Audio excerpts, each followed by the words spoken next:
Je sais que je vous demande de rester chez vous.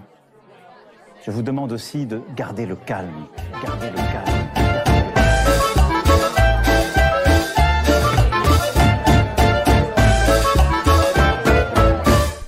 Bonjour à toutes et à tous, ici Perrine et vous écoutez Jeunesse confinée. Dans ce nouvel épisode, nous rencontrons Nicolas, qui est un étudiant ultramarin qui étudie pour le moment à Rennes, en métropole, et qui a décidé de rentrer en Martinique pour le confinement. J'ai échangé avec lui sur les raisons qui l'ont poussé à rentrer en Martinique, ainsi que sur le déroulement de ses cours et de ses partiels pendant le confinement qu'il a vécu du coup à des milliers de kilomètres de son école. J'espère que ce nouvel épisode vous plaira. Si c'est le cas, n'hésitez pas à aimer et commenter sur les plateformes d'écoute, et à toujours en parler autour de vous et à partager. Merci beaucoup, et bonne écoute.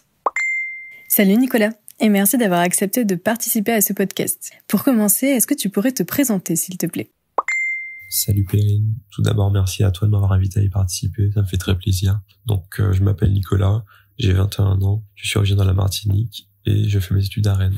Peux-tu maintenant nous raconter un petit peu comment s'est déroulé ton confinement ? Alors mon confinement a été un peu particulier puisque je vis à Rennes pour mes études, mais je viens de la Martinique et c'est là qu'est ma famille, c'est là que sont mes parents et c'est là que j'ai décidé de rentrer pour le confinement. Et donc après avoir vécu 1 an dans une grande ville, le retour chez les parents avec leur autorité qu'ils exercent encore dans leur maison, c'était un peu compliqué. Après, le point positif, c'est que j'ai pu revoir ma famille, j'ai pu bénéficier d'un cadre plus agréable qu'un appartement étudiant. Mais l'autre point négatif de ce confinement, ça a été suivre scolairement, puisque c'était très difficile et l'école n'était pas toujours très conciliante avec les étudiants, donc c'était assez difficile de ce point de vue-là. Mais sinon, globalement, ça s'est plutôt bien passé.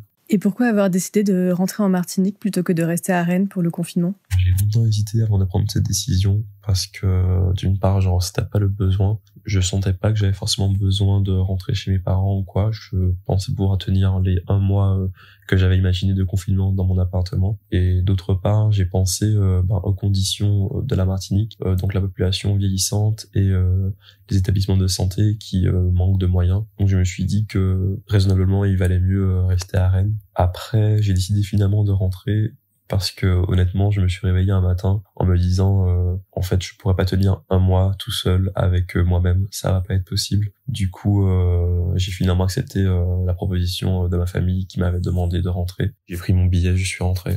Tu parles de la situation particulière de la Martinique avec la population vieillissante, les soins qui sont difficiles, etc. Est-ce qu'il y a eu justement des différences avec la situation en métropole ?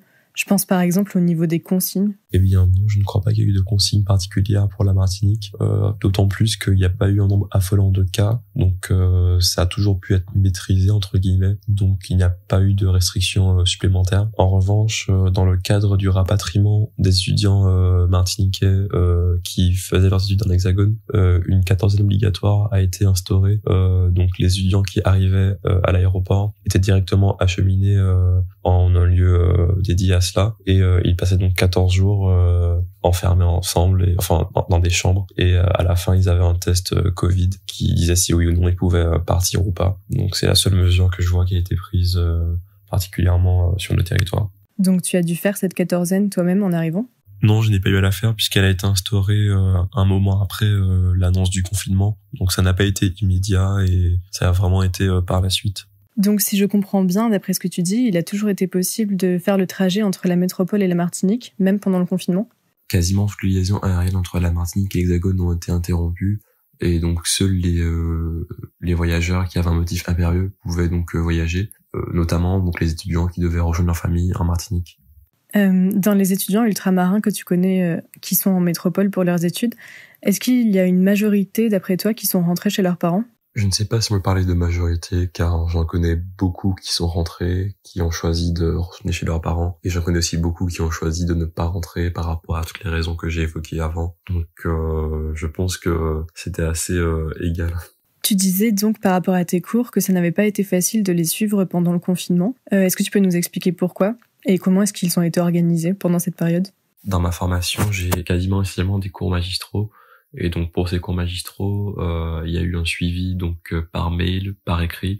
Donc les profs envoyaient les cours rédigés ou des ressources documentaires pour qu'on puisse découvrir donc le cours par nous-mêmes, ce qui était assez difficile puisque devoir assimiler un cours qu'on découvre à l'écrit seul, sans sans explication d'un prof qui est là pour répondre à des questions ou juste pouvoir éclairer lui-même des points, c'était assez difficile. Et d'autre part, j'ai eu des TD donc en visioconférence, et là j'ai eu donc à les passer, donc à les suivre pendant la nuit, puisque souvent c'était le matin heure de l'Hexagone, donc chez moi à la Martinique en pleine nuit avec le décalage horaire de 6 heures, donc c'était un peu difficile. Et finalement certains profs ont accepté de déplacer leurs horaires, mais pas tous du coup. Et d'autre part, il y a aussi un problème par rapport au partiel, puisqu'on n'a pas vraiment été écouté, on n'a pas obtenu ce qu'on voulait. On optait, nous étudiants, pour des partiels plus équitables, qui prennent en compte les conditions de travail de chacun, puisque là, ce qu'on a eu au final, c'est des partiels donc en temps limité sur un logiciel, alors que ce qu'on demandait, c'était peut-être plus de temps pour le faire, ou des dossiers, quelque chose qui puisse ne pas favoriser certains étudiants, puisqu'on n'a pas toutes les mêmes conditions de travail. Et on n'a pas vraiment été écouté, même s'ils prétendaient vouloir continuer le dialogue, on n'a pas vraiment obtenu ce qu'on voulait. Et au final, j'espère que ça s'est passé bien pour tout le monde, mais c'était quand même assez difficile de passer dans des conditions comme ça. Et par rapport au décalage horaire et au partiel, ça n'a pas été dérangeant pour toi ? Eh bien non, sur ce point, ils ont quand même eu la décence de placer les partiels à des heures qui ne me défavorisaient pas. Du coup, je les passais à 9h le matin, donc dans des conditions à peu près normales. Donc sur ce point, ça allait. Du coup, si je comprends bien, globalement, ton école ne s'est pas vraiment adaptée aux conditions actuelles, ou en tout cas pas assez d'après toi. Cette question, elle est assez marrante, puisque techniquement, oui, il y a eu une adaptation aux conditions actuelles, puisqu'ils ont prévu donc un logiciel pour les partiels, ils ont aménagé des cours en ligne, donc des choses ont été prévues, mais rien qui allait dans le sens de ce que nous demandions et dans le sens de ce dont nous avons besoin en fait. Ils étaient plus obsédés par leur propre idée de la chose, c'est-à-dire conserver la valeur du diplôme, mais en dépit de la santé mentale et du bien-être des gens qui auront ce diplôme et qui en auront besoin en fait. Donc c'est pour ça que c'est un peu absurde aussi. C'est parce que c'est nous qui allons devoir le recevoir, ce diplôme. C'est nous que ça touche. Et pourtant, ils pensaient plus à ce diplôme, à sa valeur du diplôme, qu'à nous-mêmes. Donc c'était un peu déshumanisant de ce point de vue-là. Et quelles étaient ces choses que vous demandiez, mis à part plus de temps pour faire les partiels que tu as déjà évoqués avant ? Et pour quelles raisons demandiez-vous tout cela ? Il faut savoir que nous ne sommes pas tous d'accord. Plusieurs idées ont émergé dans tous différents sens. Mais pour commencer, on est quand même d'accord sur l'idée de ne pas être filmé pendant les épreuves, ce qui était prévu par le logiciel. Et nous ne voulons pas non plus à la base du logiciel qui était réputé pour être un logiciel espion qui récupérait des données, etc. Et finalement, ce logiciel a quand même été utilisé. Mais ce que nous demandions, à part plus de temps, il y a eu aussi la proposition d'annuler les partiels, simplement parce que les conditions n'étaient pas réunies pour bien les passer pour tout le monde. Du coup, c'était plus simple de neutraliser toutes les épreuves et de valider le second semestre pour tout le monde. Il y a aussi eu l'idée de partiels améliorables, passer les partiels, mais se voir valider la matière dans tous les cas, et la possibilité d'améliorer sa note. Il y a aussi eu l'idée de faire des partiels sur dossier, d'avoir des dossiers à remettre dans chaque matière, et de permettre à chacun de s'organiser comme il le souhaite. Nous avons aussi essayé de jouer sur les règles du rattrapage, de les assouplir afin que, par exemple, 2 notes en dessous de 7 n'envoient pas au rattrapage un élève qui a dans tous les cas la moyenne.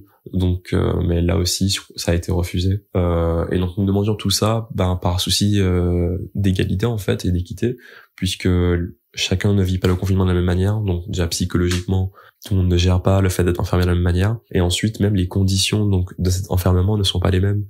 Certains peut-être sont retournés dans des foyers instables, où ont des éléments à charge, des enfants peut-être, on ne sait pas. Et on s'est dit que pour que ça soit vraiment équitable, il fallait que tout le monde puisse les passer dans les mêmes conditions. Il y a aussi un argument économique derrière ça, puisque forcément si on a les moyens d'avoir plusieurs ordinateurs ou même un cadre plus adapté pour travailler, forcément on est plus à même de réussir ses partiels. Alors que quand on est par exemple coincé dans un 9 mètres carrés à Rennes parce qu'on n'a pas pu rentrer chez soi, c'est un peu plus compliqué, déjà psychologiquement et aussi matériellement, puisque c'est pas les mêmes conditions pour tout le monde. Et aussi ce qu'on reproche à la direction, c'est d'avoir pris ces décisions sans consultation en fait, puisque tout ça a eu un coût, ce logiciel, ces aménagements prévus, ça a coûté très cher, et on aurait aimé avoir des solutions qui nous conviennent mieux, qui soient plus économiques, et que cet argent qui a été débloqué très rapidement soit utilisé pour d'autres projets pour nous pour l'année prochaine, ou on ne sait pas. Et là il n'y a pas eu de consultation et c'était un peu dommage. Tu parlais aussi du fait que la direction de ton école voulait conserver la valeur du diplôme.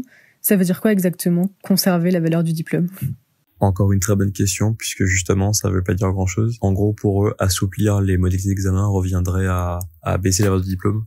Donc un peu à donner le semestre à tout le monde et l'année à tout le monde. Et pour une école qui a bâti sa réputation sur la sélection et le mérite, c'est, on va dire, normal de penser comme ça. Après, ils gomment aussi les valeurs d'égalité, d'équité qu'ils prônent, donc là aussi c'est un contresens. Mais c'est encore plus absurde quand on pense au fait que la valeur réelle du diplôme, c'est pas le partiel du second semestre de 2020 qui le donne, c'est l'entrée sur concours justement, c'est l'année à l'étranger et c'est le master. Donc pour moi et pour nous de manière générale, ça ne faisait pas beaucoup de sens cet argument.